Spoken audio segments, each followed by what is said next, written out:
Hello YouTubes, thank you for watching Soulmates Reviews. It is about 35 degrees and raining and sleeting outside, so it's a perfect day to test out my new jacket from ASICS. It's just basically a waterproof shell that's also insulated, so up here on the chest and my shoulders it's kind of that fluffy insulation, and then the rest of it is just a seamless like waterproof shell, even with a waterproof zipper and a really good hood, you know, full zip for the full send. So this will be my first time testing it out, and I'd say conditions are perfect. Anyways, if you are a subscriber, I want to thank you for your patience because this is my first shoe review of 2022, and I'm super excited because I get to review a trail shoe. This is my first shoe I bought this year. It is the Nike Pegasus, or Nike Peg Trail 3. It's not called the Pegasus anymore. Just Nike Peg Trail 3. This is a max cushion trail shoe, and it is awesome. I apologize because I don't have that brand new shoe look for you right now because I just got so excited that I couldn't help running in the shoe. So I've already done about 48 miles in this pair. By the time the review's done, should be around 100 probably, at least 75 miles before the review is done. So let's just go over the specs real quick and give you a rundown on this shoe. Men's size 10, weighs in at 11.33 ounces. So not that heavy compared to other max cushion trail shoes. And underfoot, it doesn't feel heavy. You know, you feel light and agile still when I'm running the trails, so you can get going pretty fast in this max cushion shoe. The drop from heel to toe is a 9.5 millimeter drop. That's because it has 24.5 millimeters of stack height here in the heel, and it has 15 millimeters of stack height here in the forefoot. So 15 millimeters of stack height here doesn't sound like a whole lot for a max cushion shoe, but this React foam, check it out, it's Nike React. That React foam does a really good job in that amount of stack height. You get a max cushion feel with something that's not overly bulky. You know, a lot of max cushion trail shoes basically have a stack height that's really thick and clunky feeling on the trails, and it's not that great for somebody that likes to feel the trail a little bit more. This gives you max cushion, max protection in an agile package because that stack height is just perfect. They found a really good balance there. Let's talk about the outsole real quick. This thing is epic. It's basically a mountain bike tire, and the way they did the lugs, they reversed them here on the heel. So the lugs bite in a different direction, so you get better grip going downhill. And then up here, they're the opposite direction, so you get good grip going uphill. So that's just a really cool feature. I think a couple of companies are doing that, but Nike might have been the first. Don't quote me on that. I just remember my old Pegasus. Let me grab it.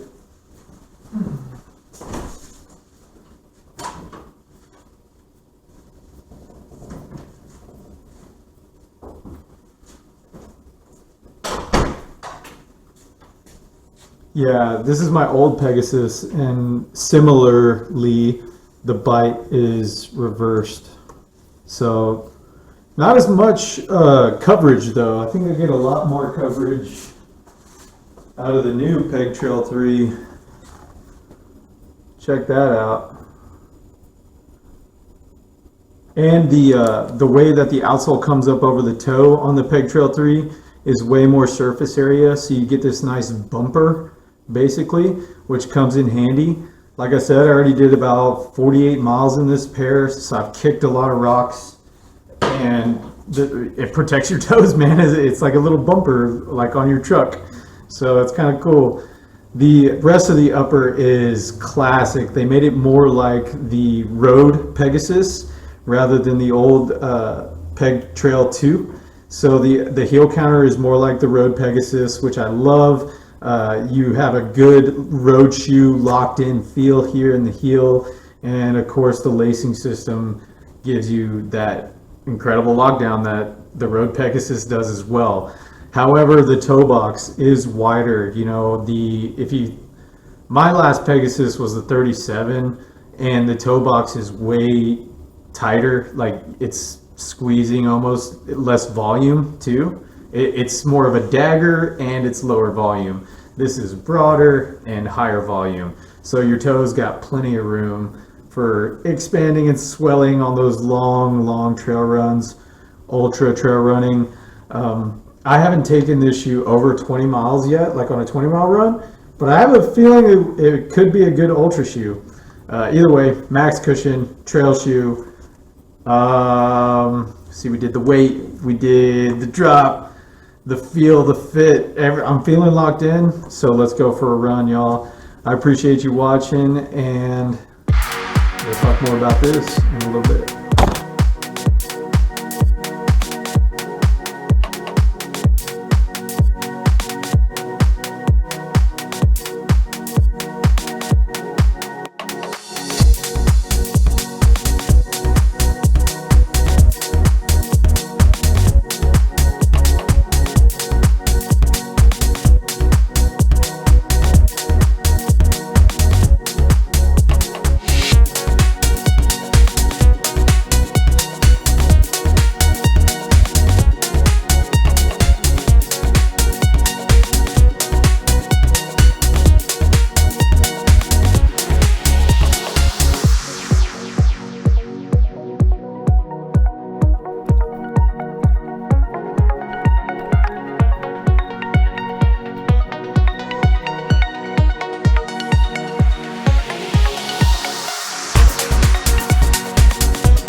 $135 miles in the bank in the Nike Pegasus Trail 3.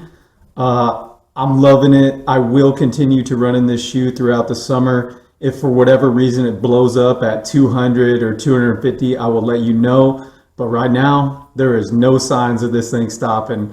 It is really well built. The fit, feel, performance for me are all 10 out of 10. I literally only have one bad thing to say about this shoe, and that is something that is my fault. I chose this colorway, black and white, because I thought it looked really cool, but I can feel the heat on the top of my toes, so I'll reconsider my colorway next time going through the summer. But that's my fault. You know, that's not the shoe's fault whatsoever. I do think that this upper is a huge advantage in the trail scene, especially in my area, because your traditional trail shoe upper is overbuilt. They have overlays and things that make them more abrasion resistant and things like that, which is smart. But in Texas, it makes that upper hotter. Your feet can get that sloshing effect where it's like whoosh, whoosh, whoosh when you're running. If you know what I'm talking about, that happens to me. Maybe I just got hot feet. I don't know. But another huge advantage besides the upper is this grill guard or bumper guard. That thing saved my toes so many times from getting stubbed. Most of my trail shoes do not have a cool bumper like that. So I'm pleased with that, Nike. Good job. The outsole, everything is still in pretty good condition after 135 miles. For me, you can see most of the wear is up here in the front half of the shoe. I think I still got the factory tread back here on these lugs. After 135 miles, this thing looks solid, man. I do run on a lot of sandstone, you know, so it's not too too crazy. But the trails are technical in most people's opinion and a lot of fun in this shoe. You feel protected and fast. It feels lightweight underfoot. I definitely recommend you go get fitted. For me, size 11 works great. And I would go up a half size for those ultra distances. And this shoe is ultra approved for me. My foot is not the same as everybody else's, but this one for me would definitely be a good ultra shoe. After 135 miles, I can say that confidently. And way to go, Nike. If you guys have any questions about this shoe, let me know. Again, I'll let you know if it blows up or something, but right now it's solid. There's no delamination whatsoever. There's no rips, tears. The laces are nice, thick, and durable. The eyelids are holding up strong. There's no tearing there. And again, fit, feel, performance, 10, 10, 10. Thank you guys for watching. Up next, I am going to be doing some more road running. I got the ASICS Gel Nimbus Lite 3. That's going to be my next review. I'm almost at 50 miles in that shoe.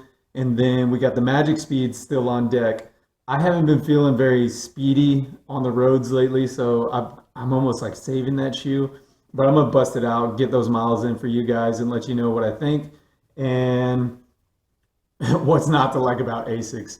Looking forward to it, y'all. Keep running and join the conversation. If y'all have any questions, hit me up down below. See you soon.